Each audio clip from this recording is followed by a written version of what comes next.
ഓം ശ്രീ ഗണേശാശാരദാ ഗുരുഭ്യോ നമ.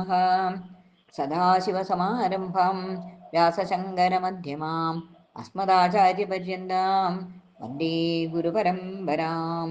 ശ്രീ ഗുരുവായൂരപ്പാ ശരണം, ശ്രീ ഗുരുവായൂരപ്പാ ശരണം, ശ്രീ ഗുരുവായൂരപ്പാ ശരണം. ശ്രീഹരിയം ഒരു നിഴൽ നാരായണീയം, ദശകം 39. യോഗമായ പ്രാദുർഭാവവും കൃഷ്ണജന്മോത്സവം.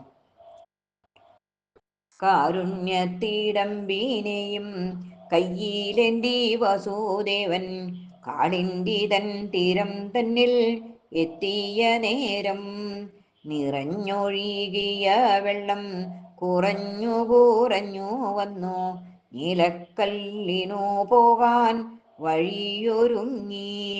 അമ്പാടിയിൽ എല്ലാവരും ഉറങ്ങുന്ന സമയത്ത് അമ്മക്കരികെ കിടക്കും ദേവി കരഞ്ഞു. ഉണ്ണിയെ കിടത്തി മെല്ലെ പെണ്ണിനെ എടുത്ത ശേഷം വാസുദേവർ മധുരയിൽ മടങ്ങിയെത്തി. അവിടുത്തെ സോദരിതൻ കരച്ചിലുയർന്ന നേരം അനുചരർ അറിയിച്ച വാർത്ത കേട്ടിട്ട് അഴിഞ്ഞ മൂടിയുമായി പാഞ്ഞടുത്ത കംസരാജൻ അനുജത്തിക്കരികിലായി കുഞ്ഞിനെ കണ്ടു. കപട സ്വാഭാവിയാകും വിഷ്ണുവിൻ്റെ മായ തന്നെ കംസമനം കോപം കൊണ്ടു വിറച്ചുപോയി. താമര പാറിച്ചെടുക്കും ആനയെപ്പോൾ കംസരാജൻ കുഞ്ഞിനെ വലിച്ചെടുത്തു നിലത്തടിച്ചു.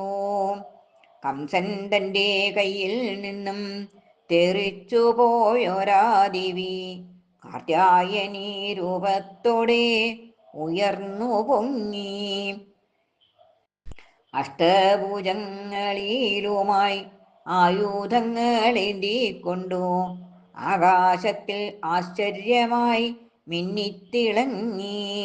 ദുഷ്ടനാകും കംസ നിന്റെ അന്തകനായി മഹാവിഷ്ണു എവിടെയോ ഒരിടത്ത് അവതരിച്ചു എന്നു ചൊല്ലി ദേവി മെല്ലെ അപ്രത്യക്ഷയായിയല്ലോ ക്ഷേത്രങ്ങളിൽ ഭക്തർക്കായി വിളങ്ങിടുവാൻ. ദേവിയുടെ വാക്കുകളെ കംസരാജൻ അറിയിച്ചു.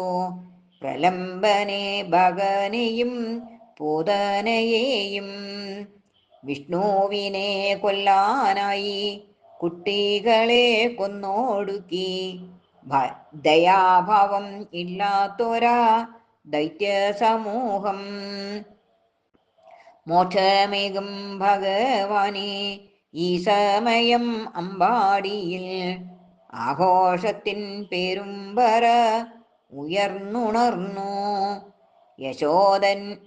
യശോദതൻ അരികിലായി ഉണ്ണിയെ കണ്ടൊരു ജനം ആഹ്ലാദിച്ചു വർണ്ണിക്കുവാൻ വാക്കുകൾ പോരാ.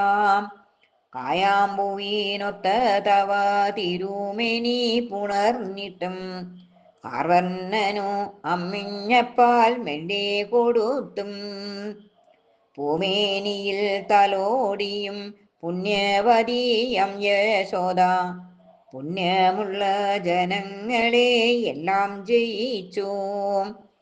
പരമാനന്ദത്തിൽ മുങ്ങി നന്ദഗോപനാകും അച്ഛൻ പലവിധ ദാനം നൽകി സജ്ജനങ്ങൾക്ക്.